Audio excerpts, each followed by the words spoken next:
Hello students, welcome to my YouTube channel days classes. मैं हूं Subir Kumar day और आज के इस वीडियो में हम लोग सॉल्व करने वाले हैं NCERT math class 10 chapter number 5 का एक्सरसाइज 5.2 क्वेश्चन नंबर 6 एंड 7। तो बने रहिए हमारे साथ इस वीडियो में अंत तक। सबसे पहले क्वेश्चन पढ़ लेता हूं। क्वेश्चन नंबर 6 में है, check whether -150 is a term of AP 11 8 5 2 dot dot dot. मतलब ये बताना है कि ये जो AP सीरीज दी रखी है 11 8 5 2, ये सब जो दी है, इसमें इस AP सीरीज का ये जो -150 है, ये क्या इस AP सीरीज का ही टर्म है? ये हम लोग को निकालना है। तो इसके लिए हम लोग सबसे पहले जो दी हुई है उसको पहले लिख लेते हैं। सबसे पहले हम लोग लिखेंगे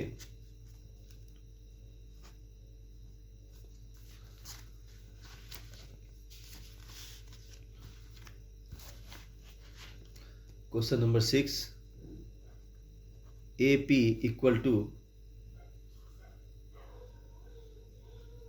AP सीरीज है ये 11 8 5 2 डॉट डॉट डॉट। ठीक है, सबसे पहले हम लोग लेट कर लेंगे। Let AN B -150। हम लोग -150 को ही AN मान लेते हैं, टर्म मान लेते हैं इसका। ठीक है, अंतिम टर्म। तो A इक्वल टू A क्या है? फर्स्ट टर्म जो दिया हुआ है 11। D क्या दिया हुआ है? D हम लोगों को निकालना है second term minus first term. D निकालने के लिए हम लोग सेकेंड टर्म से फर्स्ट टर्म को माइनस करते हैं, तो यहाँ माइनस करने पर -3 आ जाएगा। मीन्स D हमारा -3 आया। अब AN का फॉर्मूला से हम लोग यहाँ पर मैथ को बनाते हैं। AN equal to A plus n-1 into D। Clear है? अब AN क्या मान रखा है हम लोगों ने? -150। क्लियर है? AN की जगह में -150 लिख दिया।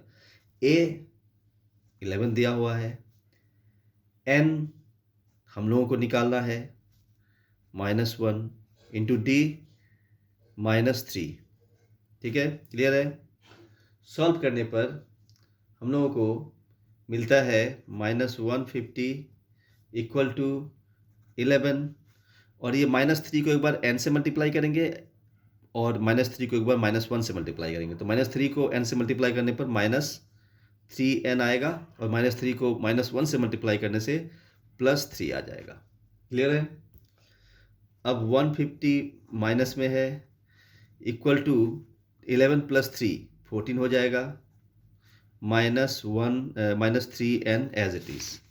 अब 14 को अगर इस पर लाते हैं हम लोग तो 14 भी माइनस में हो जाएगा। -150 -14 इक्वल टू इस बार में -3n पहले से मौजूद है। अब ये माइनस माइनस दोनों ऐड करेंगे, माइनस माइनस प्लस हो जाएगा, सिंबल माइनस का ही रहेगा। -150 और -14 दोनों ऐड करेंगे तो -164 हो जाएगा, इक्वल टू -3n। अब इस पर भी माइनस, इस पर भी माइनस, माइनस माइनस कैंसिल।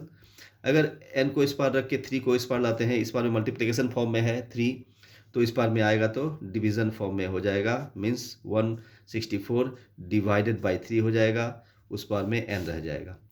इसको सॉल्व करने पर हमारा आएगा 54.5 या फिर 54 इंटीजर 1/2। ठीक है, तो n हमारा क्या आया? 54 इंटीजर 1/2, जो कि नेचुरल नंबर नहीं है। n हमेशा नेचुरल नंबर होता है। ये फ्रैक्शनल नंबर में, मिक्स्ड फ्रैक्शन में n संभव नहीं है। ठीक है, तो इस प्रकार हम लोग यहाँ लिखेंगे, since n cannot be a mixed fraction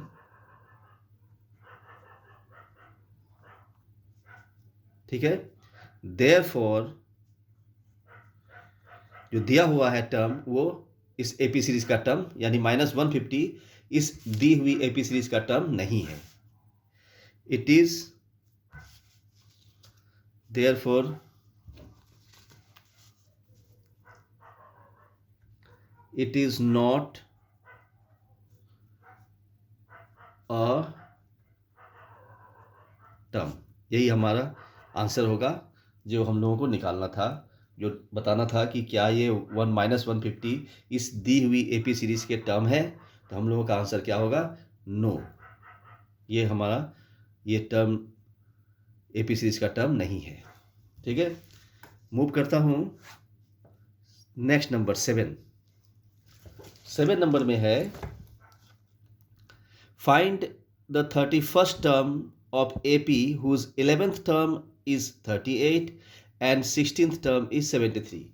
एक AP सीरीज के 11th टर्म दी हुई है और 16th टर्म दी हुई है। 11th टर्म 38 है और 16th टर्म 73 है, और हम लोगों को निकालना है 31st टर्म उस AP सीरीज का। ठीक है, तो हम लोग क्या करेंगे, उसके लिए हम लोग जो दी हुई है उसको पहले लिख लेते हैं। गिवन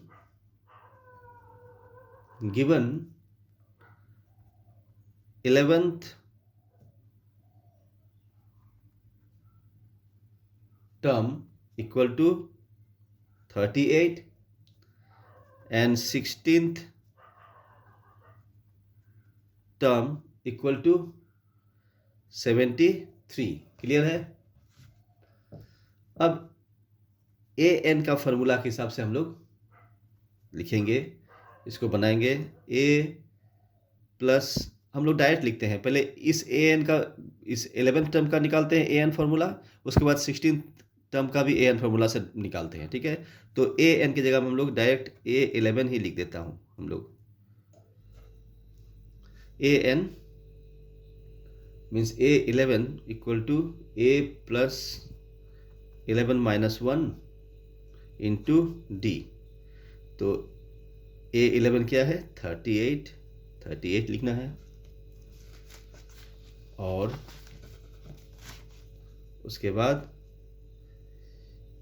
ए प्लस 10 डी। ठीक है, आप चाहे तो ए प्लस 10 डी को इस पार लिख सकते हैं और 38 को इस पार लिख सकते हैं, और ये इक्वेशन 1 हम लोग मान लेते हैं। ठीक है, उसी प्रकार 16th टर्म का भी ए एन फॉर्मूला से लिखते हैं। तो A 16 equal to A plus 16 minus 1 D means A 16 equal to A plus 15 D. इसे भी अगर हम लोग चेंज करके लिखें ऐसे,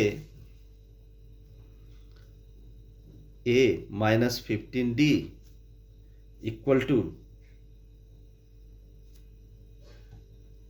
ए 16 हमारा क्या है, यहाँ पर ए 16 की जगह हम लोग 73 लिखेंगे इक्वल टू 73। क्लियर है? ये इक्वेशन 2 हो जाएगा, ये इक्वेशन 2 हो जाएगा। अब इक्वेशन 1 और 2 को सॉल्व करते हैं। अब उसके बाद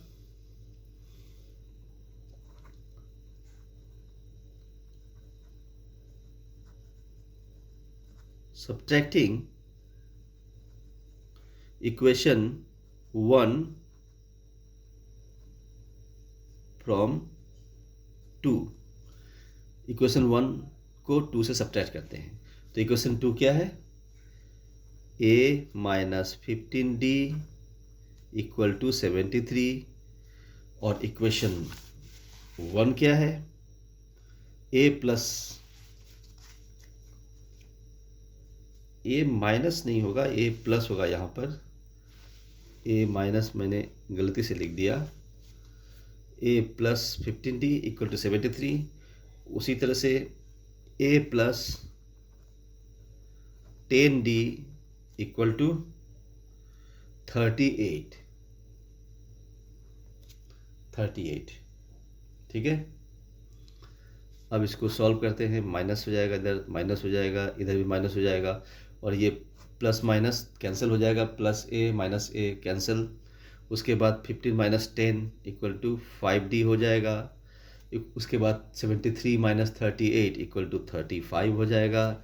अब d को इस पार रखते हैं और 5 को उस पार ले जाते हैं तो डिवीज़न फॉर्म में आ जाएगा, और सॉल्व करने के बाद 7 आ जाएगा। तो d हमारा क्या आ गया? 7। क्लियर है? d हमारा 7 आ गया। अब d का वैल्यू को पुट करना है हम लोगों को किसी भी इक्वेशन में, इक्वेशन 1 में या इक्वेशन 2 में, किसी में भी। तो क्या करेंगे? लिखेंगे putting d equal to 7 in equation 1 में ही कर लेते हैं। ठीक है। तो इक्वेशन 1 क्या है? a plus 10d equal to 38। अब यहाँ पर a की जगह में a लिखेंगे, 10 इंटू d का वैल्यू क्या आ गया? 7 लिखेंगे, इक्वल टू 38 लिखेंगे। अब a plus 10 into 7 70 equal to 38। अब a इक्वल टू 38 माइनस 70 हो जाएगा, तो a इक्वल टू क्या हो जाएगा? 38 माइनस 70 करेंगे तो माइनस में 32 आ जाएगा। ये a का वैल्यू हमने निकाल दिया यहाँ पर, d का वैल्यू भी ऑलरेडी निकाल लिया। अब हम लोगों को अब हमारे पास d भी है और a भी है। हम लोगों को निकालना क्या है? 31st term. क्वेश्चन में 31st टर्म को निकालना है। तो अब इस a और d की सहायता से 31st को हम लोगों को निकालना है। तो क्या करेंगे? a 31 equal to a plus 31 minus 1 d करेंगे। तो a 31st हम लोगों का a 31 ऐसे ही रहेगा। a जो है माइनस 32 आया है, प्लस 30 माइनस 1 30 हो जाएगा, इंटू d क्या आया है? 7। क्लियर है? अब a 31 इक्वल टू -32 और प्लस, चूँकि मल्टीप्लिकेशन वर्क पहले होगा, तो 30 इंटू 7 210। सॉल्व करने पर a 31st जो है वो आएगा 178। यही हम लोगों को निकालना था। 31st टर्म जो है उस AP सीरीज का क्या होगा? 178। क्लियर है? तो इस वीडियो में इतना ही। मिलते हैं नेक्स्ट नंबर के साथ में नेक्स्ट वीडियो में। तब तक के लिए बाय बाय।